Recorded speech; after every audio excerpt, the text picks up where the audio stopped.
Hello and welcome to another episode of PPC Town Hall. My name is Fred Valles. I'm your host. I'm also CEO and co-founder at Optimizer, a PPC management software. So in today's session, we're going to cover some old stuff that's recently become new again, keyword match types. Google has recently announced some major changes to how keywords work, broad match everywhere, negative keywords not just being exact anymore. So, lots of changes that actually may have a pretty big impact on how you run your campaigns. So, to talk about this, I brought in two great PPC experts to the show. And so, with that, let's get rolling with another episode of PPC Town Hall. Andrew, Jill, welcome to the show. Jill, say hello to folks and tell them who you are. Hey, thanks for having me. I'm Jill Saskin-Gales. I use the pronouns she and her, and I'm a Google Ads coach, ex-Googler of 6 years, and Google Ads coach and consultant for the last 3 and change. Great. You've done a number of great videos for us, so thank you for doing those. I particularly love the one you did on AI. Thank you. And we can't wait to hear what you think about something a little bit more basic like keyword match types, because, like I said, a lot of changes to that, right? Also, Andrew, hey, Andrew, welcome to the show. But I thought you were Danish. Tell people who you are and why you're wearing a Belgian shirt today. So I got very enthusiastic around the Danish national team's progress in the Euros, and I made a proclamation that if that when we won against England, Germany, and then met Belgium in the semifinals on our way to the final, then I would unless if that didn't happen, then I would wear a Belgium shirt on PPC Town Hall. So here we are, wearing a horrible jersey that sweats way too much on live camera. So yeah, love it. It's a nice Okay, color. well, Andrew, we won't pressure you too much then, so the sweat doesn't start showing through the shirt. But yeah, it was. I was recently in Europe as well. It was quite hot, so I can imagine those soccer players. Even the referees were drenched after 10 minutes. So it was a crazy thing. Now, before we dive into the whole PPC topic, because obviously we're talking a little bit of soccer or football here, Jill, you're from Canada, right? Proud Canadian, yes. Yeah. Do you know anything about their soccer team? We have one. And So here's apparently the they're funny doing thing. pretty So well, yeah, here's not the just a funny hockey thing. nation. So when Jill showed up to the show, and we had told her that we'd be wearing these Belgian jerseys, she actually wasn't aware. I think that Canada just placed fourth in the Copa America and was actually pretty close to taking third place. And that's a whole lot better than the United States did, which is my second team of choice. So congrats. Her team was the most successful in the recent run. Well, thank you. We So Canadians are a humble folk, so I didn't want to make you feel bad. yeah, well, thank you so much. All right, so but let's jump into the digital marketing topics here. So Google has made a pretty big announcement, and actually a number of announcements, right? So let's start with the one that happened probably about 4 weeks ago, which was a change in how negative keywords will work. Jill, do you want to lead us off with that? Or actually, Andrew, why don't you take that one first, and I'll let Jill cover the more recent update. The update is that we no longer have to ask ChatGPT to do misspellings and variations of every single word we want to exclude. So if we want to exclude, like let's say we're selling something and wheelchair is a search term that our keywords gets expanded into all the time, then and we go like, I don't want to have anything to do with wheelchair. Back in the day, we had to do wheelchair. We had to do wheelchair in 2 words. We had to do singular, plural. We had to think about all the different misspellings that could go wrong. So one negative keyword, one exclusion would rapidly turn into 10 or 20. And it was like, it's a good old strategy that like, if you do one negative keyword, you have to do 20. Otherwise, you're going to play whack-a-mole for the rest of the month, chasing down those keywords. The change is that we no longer have to do that. Now it's going to capture misspellings and singular and plural. I will do a little caveat. As of the time of this recording, July 17th, I have not seen it in action yet. We have a couple of low volume accounts where there's very specific terms we don't want. Wheelchair is one of them, and I haven't seen it work yet. So as of this recording, it's still not 100% in action yet, and I haven't heard anybody say that it's actually working yet. But as a whole, it's a massive improvement on how negative keywords work, in my opinion.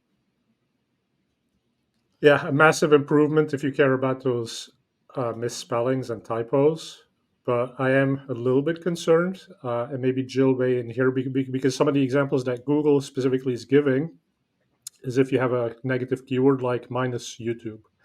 Now, the premise is YouTube could be misspelled thousands of ways, according to Google. But what about Google Video Service?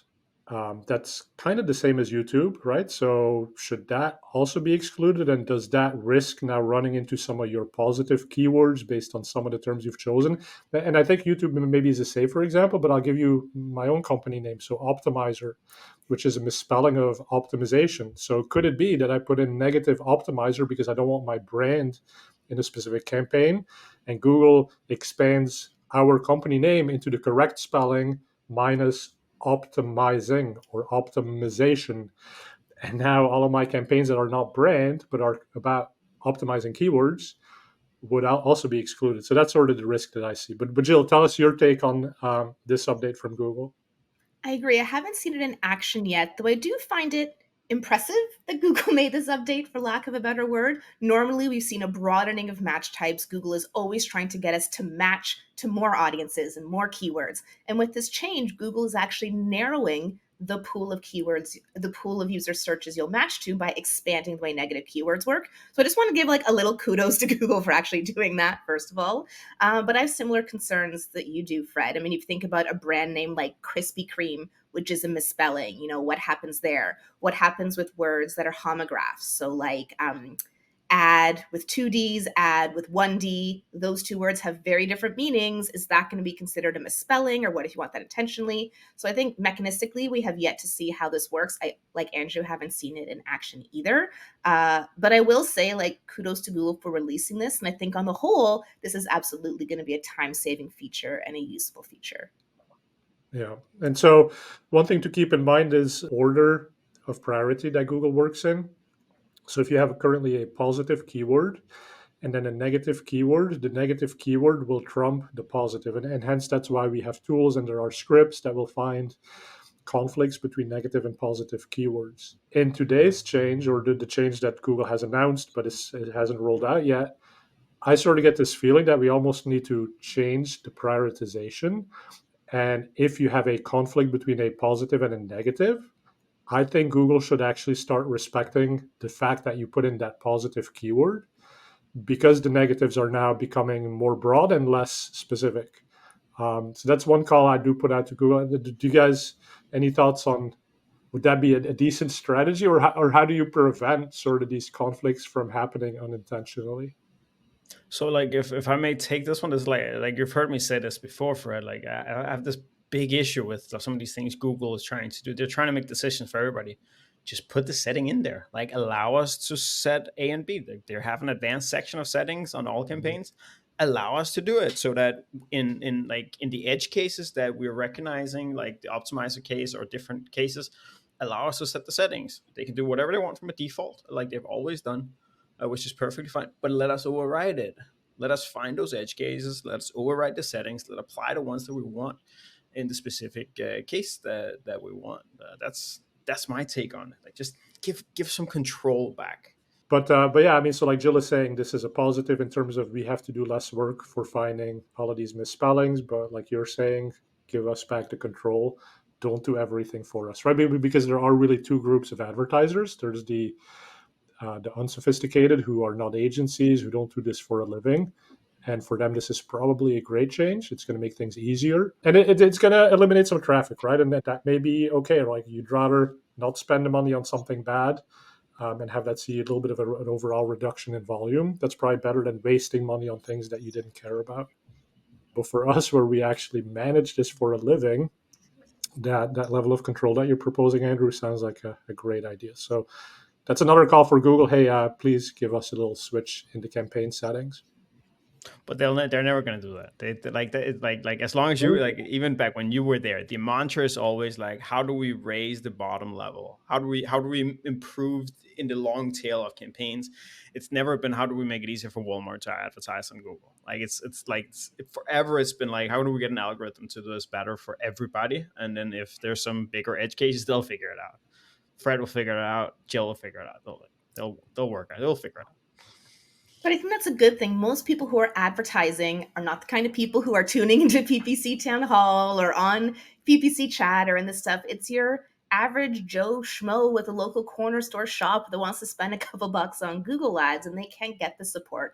And so, on the one hand, taking away control is really hard for those of us who know what we're doing. On the other hand, there are features like this that make it so much easier. And if we did put in all these different settings, it just makes it so much more bloated and so much more complicated. So are there places where I think, I miss the control? That absolutely. But this is one where like, no, I'm not going to fight Google on this one. This is a good change. Yeah. And another side benefit that we haven't covered yet is the fact that Google says there's going to be about 9% fewer hidden search terms as a result of this, because any misspellings that couldn't show up in the search terms report because they didn't quite have the volume and they didn't meet the privacy thresholds, they will now be rolled into the whatever spelling you had. And so through that aggregation, we're going to see 9% more data. Now, kind of the unspoken thing within this is, yeah, sure, 9% fewer hidden searches, but the searches that we see are not actually the searches that are happening. These are the typos that are now matching to some of our negatives. So is that really a positive, or is that just like spinning it? That's scary. Because again, you massively don't know what it is that you're being shown for. And again, we've all seen so many weird things happening. Again, there are the edge cases like optimizer, like why don't we convert as well on our brand terms like we used to do? Oh, it's because now it's not actually optimizer we're being shown for. It's optimized, it's the generic term. So that's gonna be an interesting nugget to navigate. But again, that is an edge case. I'll grant that. I think this is a great change because the other search terms, the hidden search terms, is such a huge issue, especially when I look at accounts where like 50% of their spend is going to other search terms. You can't optimize what you can't see. And so taking, a percentage of those other search terms and being able to kick them up and actually show you what they are, I think is very helpful for those of us, who are tuning into PPC Town Hall and do know what we're doing to have more visibility. It's one of the things that I know advertisers have been asking for years, to bring more things out of other search terms and show them to us. And so first it was the change about a year ago where you can see search terms that have had impressions but no clicks. That was a great change. And so this now surfacing misspellings, even if they are low search volumes, we can see them, I think is a great change. Not every change we're going to talk about today I'll think is so great, but these are changes I do think are great for all advertisers. If we can just take a minute, does anybody understand the privacy argument here? No.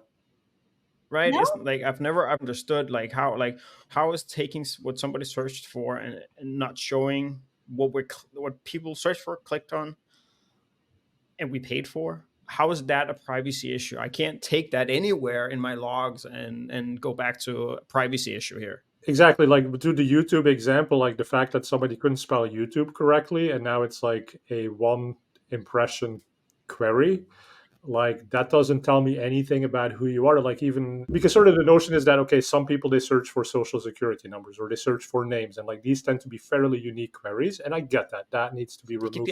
They can be identified. Like how many ads show up for for a social security number? This can be identified. Like, so I recognize like that part of it. I if something is identified into a search query, I get that. But yeah, this only hurts. That's, for me, the mismatch, Andrew, is that like I sort of get the whole privacy angle, but I don't get how it leads to us seeing 20% of search terms being basically hidden. Like, I can't imagine there's 20% of search terms that includes some sort of private sensitive information that needs to be filtered out. And so what it leaves us are these low volume impressions. But like you said, there's nothing that allows us to connect that back to the actual person and do something nefarious with that. Now, Jill, I mean, you did sort of, you said, yes, you do get the privacy angle. Is there something besides what we just covered that we're missing?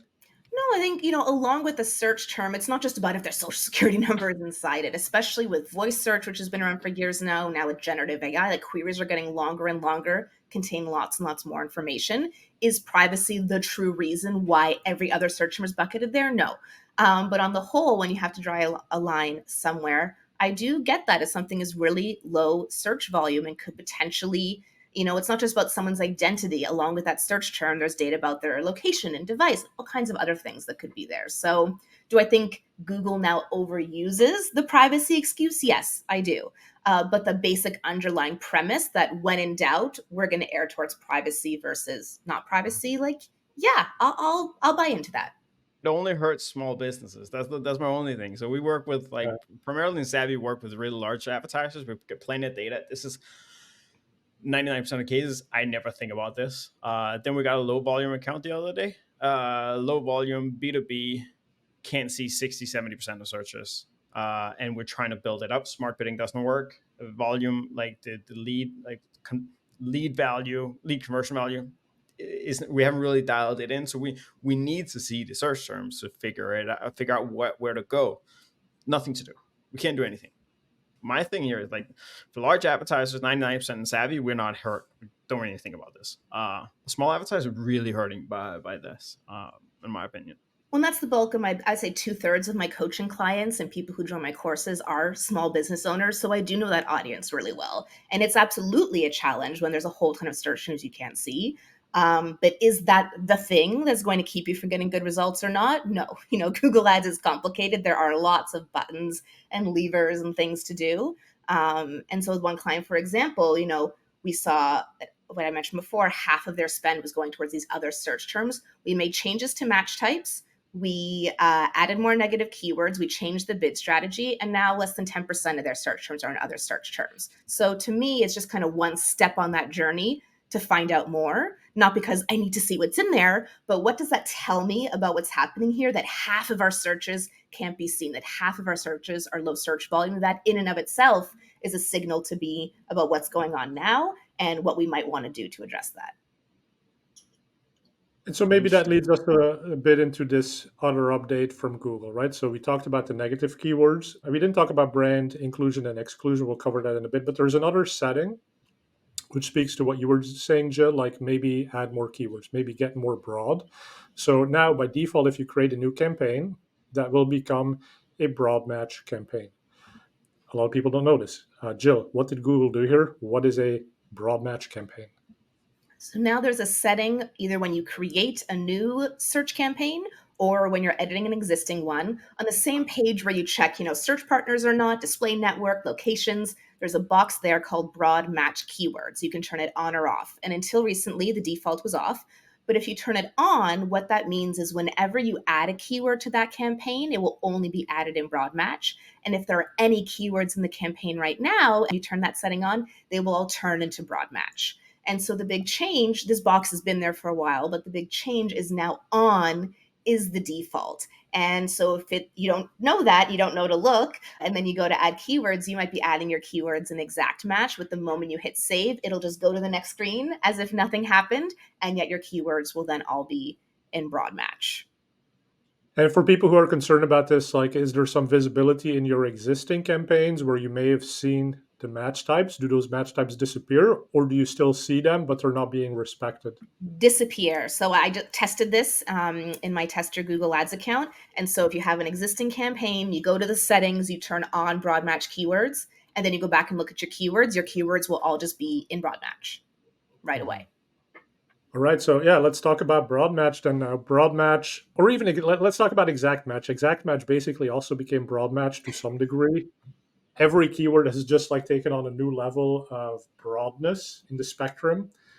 So talk about that a little bit. Like, are we going to a place where maybe we think more about keywords as a search theme, kind of the way that PMAX campaigns expose it, or what do you see as the future of keywords? I think we're definitely going in a search theme direction. Whenever I see a new feature come into Performance Max, that tells me this is where Google wants to go, right? Because Performance Max is the present and the future of Google Ads. Although, funnily enough, search themes remind me of how smart campaigns work, where when you put quote unquote keywords into smart campaigns. They're not really keywords at all. But yeah, I think we are already in a future where search campaigns no longer work like, here are the kinds of searches I want to show on. I just want to show on these searches. You can't do that anymore without playing a lot of whack-a-mole. We're giving Google a general idea of the kinds of searches we want to show on, and pairing that with audience data to give Google an idea of the kind of people we would like our ads to show on. So less and less control is the norm. We all know that if you've worked in Google Ads for any amount of time. Exact match today is like the broad match of 5 years ago, and I only see that trend continuing. Andrew, how do Yeah. you deal with that in sort of an agency setting? So we work with, just to remind everybody, we work primarily with e-commerce, high volume e-commerce. I do have a background doing small business, and I still run my wife's dental practice as Google Ads. Not that I touch it a lot, but we've done this for at least the last year. We've treated everything as a search theme, putting in a wetsuit as a keyword, and then wetsuit for kids, wetsuit for adults, wetsuit for diving, wetsuit for swimming, etc., as different themes that hit different people that need different ads. We've been doing this for about a year, because the old practice with adding the keyword wetsuit for kids, kids wetsuit, child's wetsuit, wetsuit for 4-year-old, it's so much work and it's so unnecessary in general.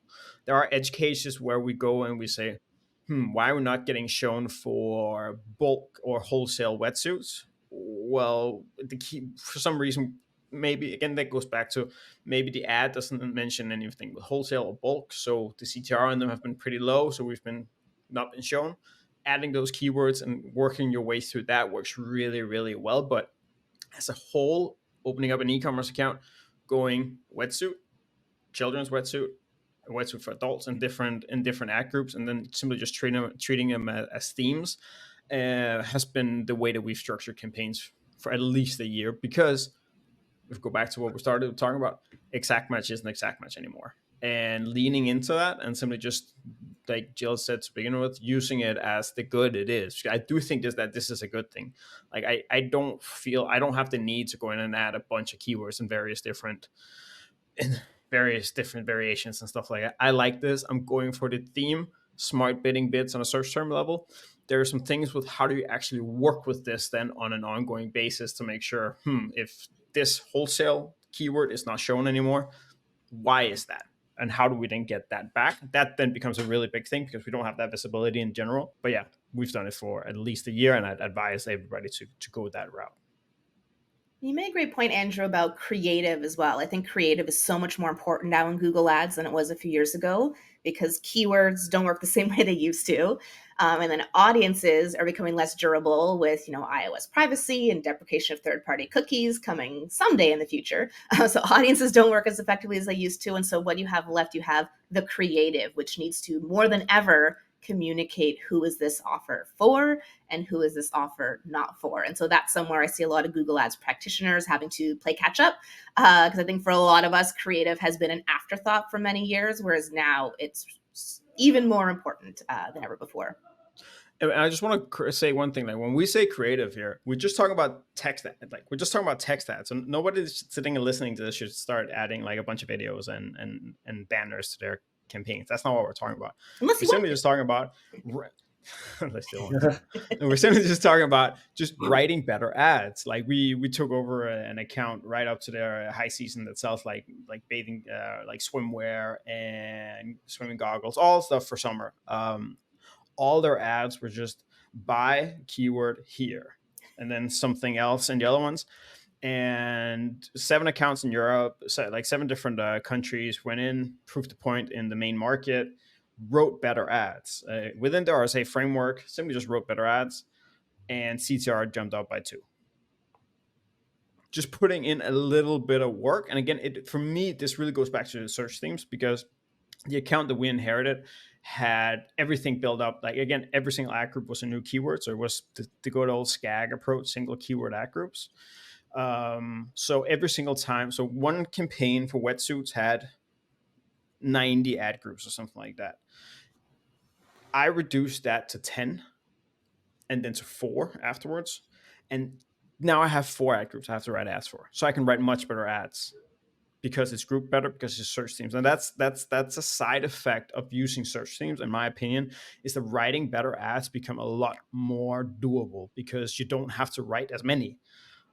So that's something I'm really, really optimistic about using when it comes to search themes. So it sounds like an evolution of the PPC role. We used to spend a lot of time finding misspellings and keywords and every possible variation of that. Now you're saying let Google handle that, and we can focus more on sort of making a compelling marketing message. So maybe more back to marketing roots, which is about messaging, promotion, connecting with the human on the other end of that ad, and compelling them that you have the right product. Because that's something generative AI is still not doing well. I don't know if you've used the sort of, yeah, create my ad for me within the Google Ads interface. It is so basic, it is laughable. And don't get me wrong, it'll get there. I'm sure it'll get there. But right But now, will it? Will it? Like if you look, like again, if you look at 99% of small business websites, they all say the same thing. So where should AI get the input to do something more unique? where will it get the input to do sooner? Well, AI brings everyone to the average. That's why, like with smart bidding, everyone has access to smart bidding. Everyone can get average results, right?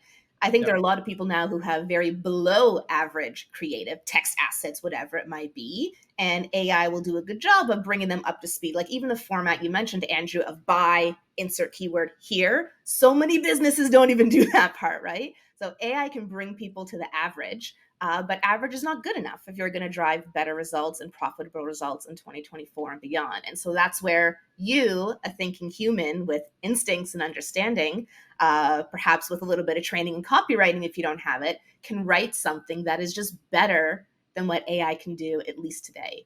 And Yeah. that's an advantage that is not a hard advantage to seize right now. Whereas there are other advantages like CPC advantages or conversion rate advantages that are much harder to achieve than just writing better text.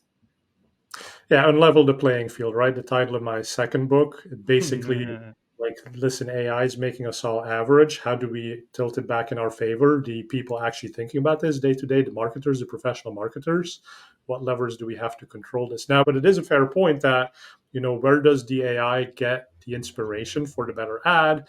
If you haven't told it who your audience is, if you haven't told it what your unique value proposition is. And so oftentimes the what it was really helpful at is, okay, I've got 10 headlines for my RSA. Find me the next 5 to just fill that out, complete it.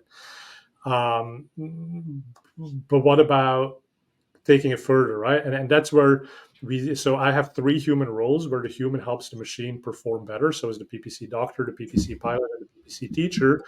But I'm playing with this idea of the PPC chef. And so if you think of GPT as a chef in a kitchen and you ask it to cook up a great dish, well, I mean, you didn't tell it much. So it could be an Indian dish that comes out. It could be French cuisine. It could be something that's like using insects and all, like totally new, and something nobody would want to eat necessarily today. Um, but is that wrong? Well, no, that's not wrong because you just asked it to make you a dish. But if you give it context and you say, well, here's my ingredients, here's my brand guidelines for my company, here's the products we sell, here's why we're unique. Okay, now it's got something to work with. And then we should expect AI to do a much better job and actually write those great ads. If But I were ever going to take a job anywhere, like one of the things that I think is very, very interesting is like this whole like how to build this ecosystem inside Google, because what you're explaining there can be solved by a 3-step prompt. What's like, tell me like 3 words about your business or put anything in about your website. Okay, boom, boom in there. And then that should then like source 3 to 5 questions that the advertiser should just like answer in just one sentence. Like, what makes you unique? What's special? Like, why did you start your business? Like, or like some of these things. So like again, it's not you prompt engineer, like playing prompt engineer, but that engineers you to get to the right prompt and get the right information in there, because like I that's like that. definitely And I think doable. if I remember correctly, the way that Google campaign setup works is it starts with asking for keywords and then it asks for the ad for that. But in a way, the ad is more telling about, okay, this is why we're unique. This is what we, or even more specific would be start with the landing page. And it does ask you for the landing page now. But like you were saying, Andrew, so many small business landing pages are generic. They are based on templates and they don't really say anything unique. And so maybe that's how we shift our mindset is let's not start from the keyword first, but let's start from like what's so special about this business, right? What makes them unique? And then from there you write ads that highlight that. And then the keywords, well, give some search themes around it, but like Google figure out that last step. Just to finish that thought, like because like one thing that that I've done for many years is I hardly ever write ads at the same time I create a campaign, because for me writing ads takes such a long time to do well. And if I'm sitting and thinking about I need these keywords structured in this way, if I also have to think about what the ad should look like, I don't know what happens. I like to say I'm a fairly smart person that think a lot about like I only drink tea, I don't drink coffee at specific times. Stuff. I tend to think that I am fairly optimized internally. I can't do those things at the same time. If I create the campaigns on day one and I write the ads on day 2 or day 7, my ad output is much better. You could think like there's a structure going in there with Google as well. Like how do you separate these two completely? But yeah. Well, I think as well, writing a great ad, of course, isn't just about your business and your offer. It's about the user. And that's such a cliche now. Focus on the user, all else will follow. But it's really true. You could have the same offer and different ads would speak to different audience segments. And in this world of search themes rather than keywords and audience signals rather than audience segments, that piece is more important than ever, is making sure it really appeals to your target audience, but also not appeals to your not target audience, because that's where the wastage really comes in. So I think to make our to not be the 95% of marketers who lose their jobs, as Sam Altman said, because AI is taking over. I think both of you added a really interesting perspective to that. So Jill is saying be a marketer first, as opposed to like the data geek who ended up doing PPC and works in spreadsheets to come up with a gajillion keywords, right? No, that's done by the machine. Let's go back to marketing and like what's that value proposition. And then I think what Andrew was saying, which is also really important, is there's a lot of these frameworks that are in place because of how Google Ads worked for the past 20 years, but that's being upended. And so if it makes more sense to put in place a process that makes you more effective as a human to work with these newfangled tools and do keywords one day and do ad text another day, like that, it's the process that creates the winning agency, and being consistent about that process, having optimized that process, and not just going through the steps that Google wants you to, but doing it the way that actually makes your clients more successful. So I think both of those are things hopefully our listeners can learn from. So with that, let's shift gears a little bit. Let's talk about brands, right? So there's a little bit of a shift as well in all of this broad match and negative changes as far as how brands work. So let's maybe talk first about the importance of brand keywords and brand campaigns, and I'll let Andrew start with that. And then let's talk about brand inclusions and brand exclusions, which are partially new and part of the announcement that Google made a couple of weeks ago. But Andrew, why don't you lead us off with the big age-old question, like should we advertise on brand keywords and where do they fit into a strategy? So I'll start with a quick story. I so again, I've been doing this for many years, and I've talked to different agencies. A lot of people have different thoughts on these things, and I remember we lost a client 4 or 5 years ago, and I wrote him like after he left, like, hey, you guys know you stopped doing brand bidding. It used to be this it used to be very important. He wrote back like that basically I'm an idiot, and this is like you're not supposed to do brand bidding. He's wasting so much money on it. Believes that this is the way to go. 2 months later, he turns on his brand keywords again, and he writes back, "My apologies. I was an idiot. It definitely works." And I think it explains so much. Like everybody's in different situations.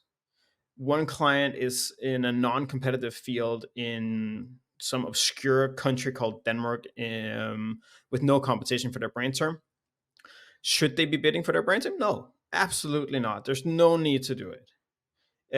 I run a DTC brand in the US. You know what happens 3 days after you start any significant DTC brand?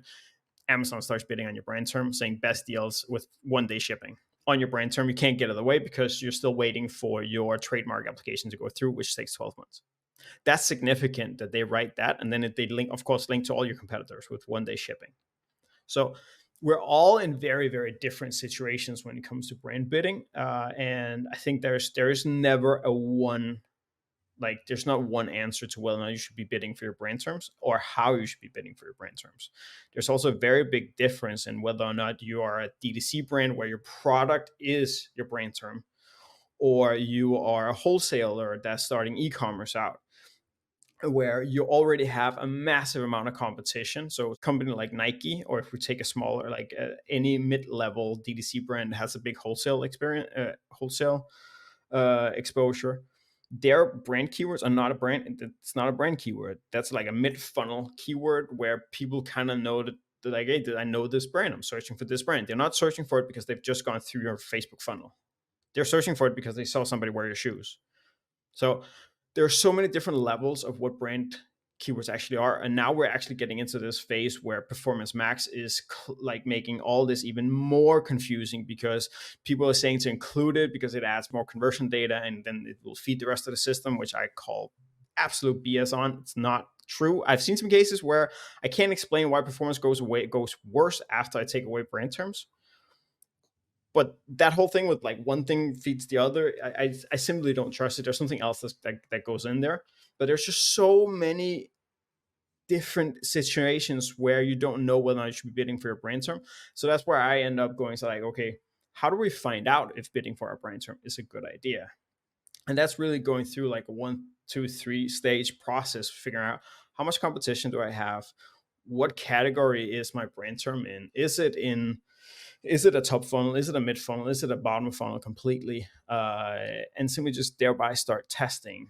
How much should we be bidding for it? How much should we be spending for it? How much budget do we have? We have clients in Savvy that are very big, where bidding for their brand term would roughly cost us half of the budget we have available. Mm-hmm. That's a no-go. Like it's an absolute no-go to do, because we're not driving a lot or much incremental value by doing that. Are we defending the brand a bit? Yeah. The client doesn't see any value in it. Then we have others where it's like everybody's bidding for each other's brand term. It's massively incremental. We see it all the time.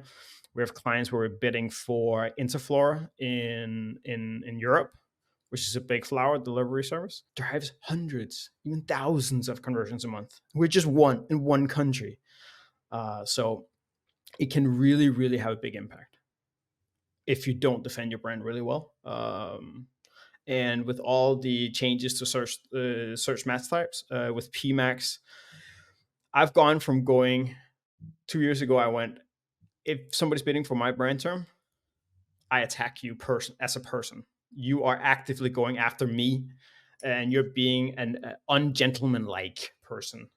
To today, I'm going, there are like 10 different ways that can happen with PMax, with Broadmatch, with affiliates, with like so many different ways this can happen. So it's also added a lot more competition on brand terms lately, which makes the conversation even bigger. Very interesting. Jill, what's your take on brand? When in doubt, lacking any other context, I say start with keeping brand included, whether that means having a branded search campaign or keeping brand included in your PMax or whatever it might be. Andrew, I did a great job outlining the different scenarios where you may want to advertise or not advertise. I sort of say, when in doubt, advertise on it. It's going to have a high ROI for you. And then from there, determine if you want to make a change. Like, for example, there was an account I audited about 2 weeks ago. They had a bunch of brand search, non-brand search, and Performance Max. And when I looked at the search theme insights for Performance Max, every single conversion came from a branded search term. Just every single one. And so that was a situation where I'm like, well, we have a branded search campaign. The agency here has gone to the trouble to add all these text assets and images and all kinds of things for PMax to try to do what it should do. And it's just sticking to brand because it's doing what it's supposed to do. It's supposed to maximize conversions, and that's the way to maximize conversions. So that would be a situation where my recommendation was, let's try excluding brand from PMax. Of course, the CPA is going to rise, but as a result, we'll actually be able to gather that new traffic, which is what we were looking to do.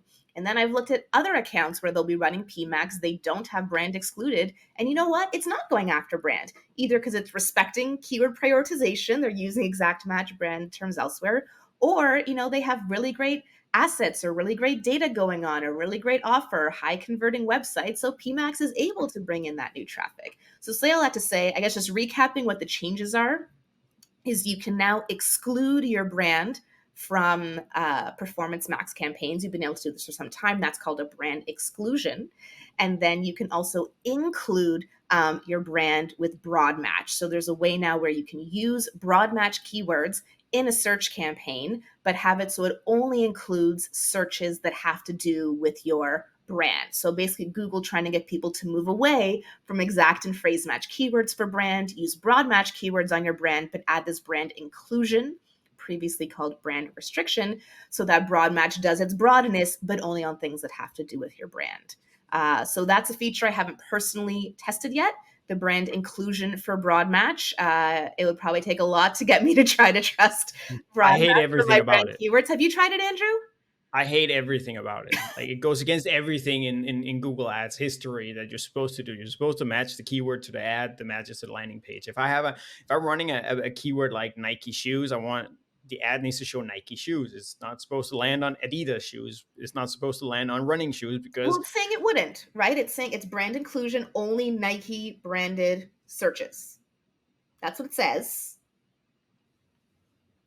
why am I like that? Just seems like why do we have to do that? Like, if we talk about like unnecessary settings that we shouldn't have, like that sound like for me that sounds like so unnecessary to have that, to use that setting for Well, and anything. this goes back to the broadness of this, right? So both on the inclusion and the exclusion with the Sure, YouTube sure. example, if you say brand inclusion on YouTube, it will show your ad for Google Music Service something something, because Google Music Service is now YouTube, right? So it saves you the time of having to think of every possible variation or indication of something. It's not even a misspelling. It's just like an indication, semantic indication of the user that they were looking for your thing, but they didn't know it was called YouTube. Now, again, the question, the jury's out. Like, does it actually understand your brand, or does it start doing weird things? And I think that's where the key message is going to be. We have to monitor it. Like, as this turns on from Google and as we deploy it, either through an inclusion or exclusion, we have to look at the data and make sure it's taking the traffic to where we want it to. Because Andrew's right as well. I mean, if the scent of the query is not preserved and you go, it's showing the wrong thing for the wrong search, well then yeah, you're not going to convert. You're still going to pay money to Google, which is going to make them happy, but you're not going to get the conversion. But here's how it could be helpful. And whenever I hear an announcement like this, usually my first reaction is, oh crap, what am I going to do? And then it's, okay, how could this be a good thing? I always try to do, how could this be a good thing for my clients? And so with brand inclusions for broad match, there are two things. First of all, broad match behaves differently than phrase and exact match. It takes into account all different signals like landing page content, etc. So in theory, it could direct people to a better part of the web page or whatever it might be. And the second thing is, because exact match is so broad, if you have brand keywords in exact match, you will match to competitors. I've seen it in multiple accounts now. So even if you have an exact match keyword on your brand, you're still not going to only advertise on your brand. So it's possible that this brand inclusion for broad match actually is a way, if it works as intended, to only serve ads on brand searches. Whereas if you're using phrase or exact in a brand campaign, you're going to serve beyond your brand anyway. So do those things pan out in real life? Too soon to tell. I'm just starting to see these things implemented in accounts. But if I try to put my optimistic viewpoint on, which I like to try to do, those are potential benefits to this brand inclusion for broad match feature. Yeah, and as we that's a great point. And as we figure out what's actually happening here versus what's announced and what's the theory of how it should work, tell people how to read what you got, because both of you produce amazing stuff. So Jill, what's the best place for people to catch up with you and see how it's actually panned out? Yeah, I have the Inside Google Ads podcast, which I release every Thursday, answering your burning questions about Google Ads. And I also have a monthly Google Ads newsletter you can sign up for free at learn.jill.ca. Great.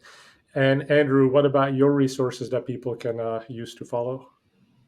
So I primarily have two things. One, I send out all unfiltered thoughts on LinkedIn and Twitter. So that's both good and bad. And then I write a blog roughly a couple times a month, where we go a little bit more in depth. And one of the latest articles is actually why I disagree with Jill on the default to brand. because that would be something that I think everybody should read, because it goes really much in depth with this brand bidding, and why I disagree with it. And again, it's on very specific scenarios that I disagree. It's not in general.